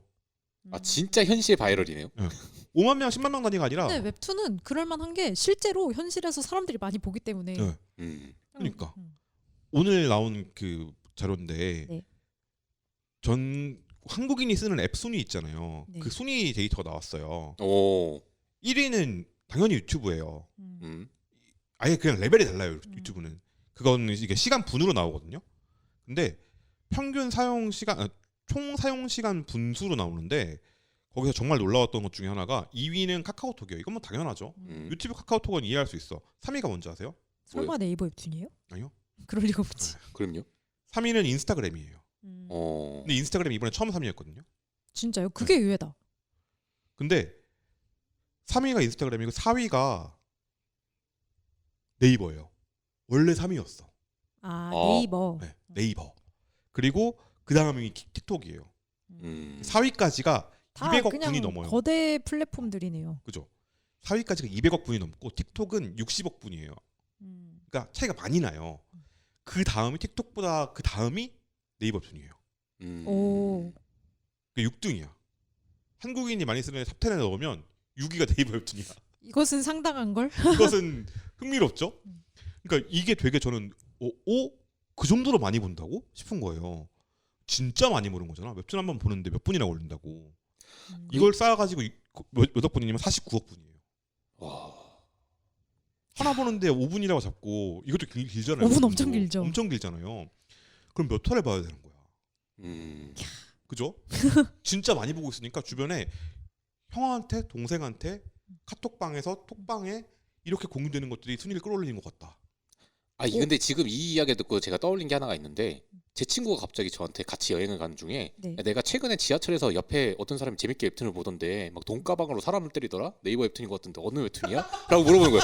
그래서 그거 설마 네이버 웹툰 돈 내나? 아니야? 라고 했더니 그걸 진짜 찾아보더라고요. 그러니까 이렇게 퍼지는 것 같아요. 그러니까 그게 어떤 커뮤니티 연구에서 의미 있는 데이터를 뽑을 수도 있겠지만 저는 오히려 그러니까 그 커뮤니티를 온라인 커뮤니티 연구보다 그 오프라인 네트워킹을 좀 더 파야 될 것 같다라는 생각이 좀 들었어요. 근데 이 얘기 듣고 나니까 저 성검전설 신작으로 나왔을 때 약간 친구들한테 특히 여고생 드래곤 좋아했던 친구들한테 야 크크 재밌는 개그 웹툰 나왔다 크크 이러면서 얘기했던 기억이 갑자기 팍 떠올랐거든요. 그러니까 그런 식으로 올라가는 것 같다.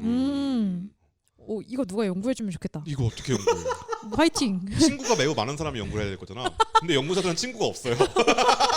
아니 근데 이거는 뭔가 친구가 많은 한 사람 이렇게 몇 명을 그러니까. 뽑아서 하는 것도 애매하고. 예를 들어서 그렇게 해야 돼. 뭐 서울 시민.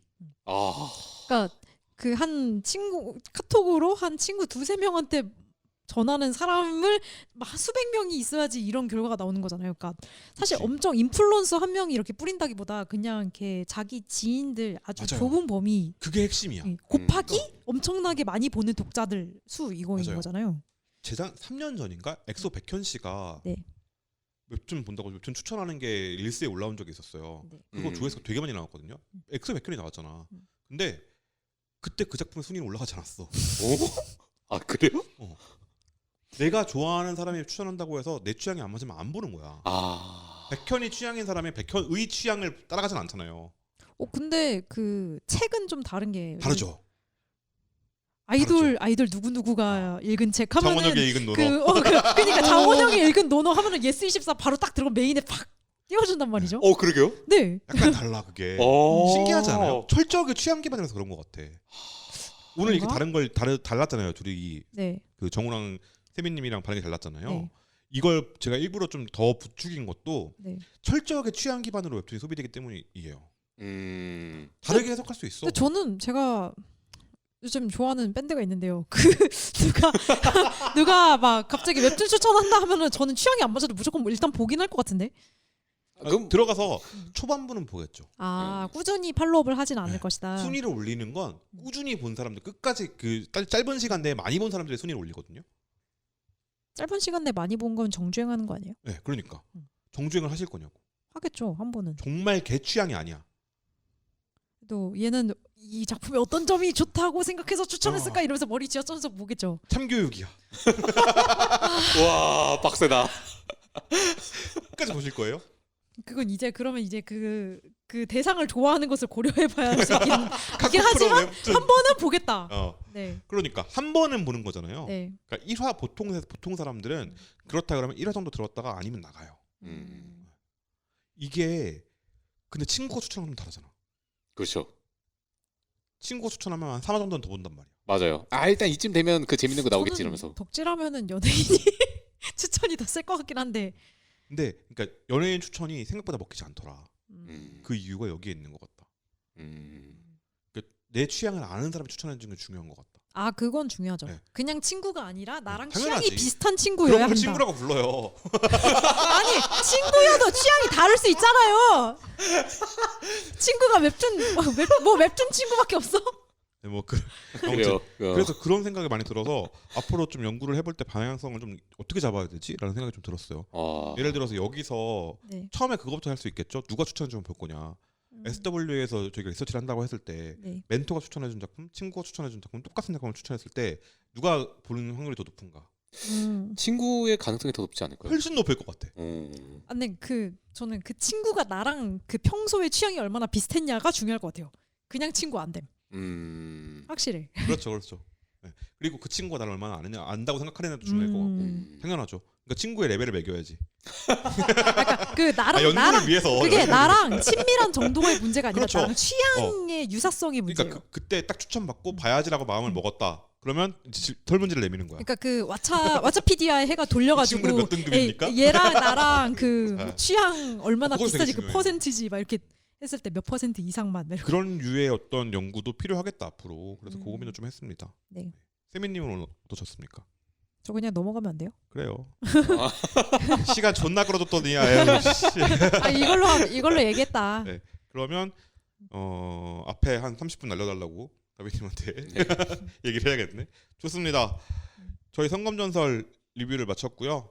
그리고 다음 주에 또 리뷰를 해보도록 하죠. 그러면 여기까지 하겠습니다. 다음 주에 만나요. 안녕. 안녕. 안녕.